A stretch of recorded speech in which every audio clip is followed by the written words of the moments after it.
Il est arrivé tout sourire, fort des résultats obtenus au premier tour.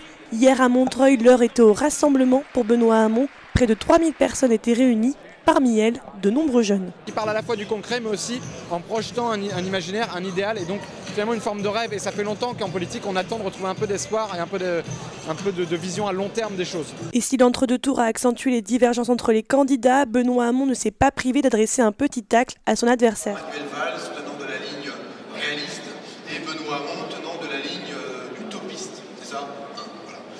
Moi je suis utopiste. Un soi-disant utopiste qui, lui seul, est en mesure d'incarner le rassemblement selon ses proches. Les gens qui finissaient par ne plus y croire, qui pensaient que c'était écrit d'avance que la gauche allait s'effondrer, voient en Benoît le renouveau possible. Le débat a montré qu'il avait la stature d'un homme d'État. Moi, je le savais, mais je crois que les Français l'ont vu. Donc, pour tous ceux qui pensent qu'il n'y a pas de solution durable dans une gauche divisée entre d'un côté Mélenchon et de l'autre côté Macron, il faut se mobiliser pour donner un maximum de force à Benoît Hamon pour que dès lundi matin, il puisse se lancer dans la bataille, dans la vraie bataille, celle de l'élection présidentielle. À Montreuil, le camp Hamon semblait déjà dans l'après-second tour, comme si les dés étaient jetés. À 3 jours des résultats, les fidèles du candidat l'affirment. Ils sont confiants et sereins. La vraie bataille pour eux, ce sera en avril prochain.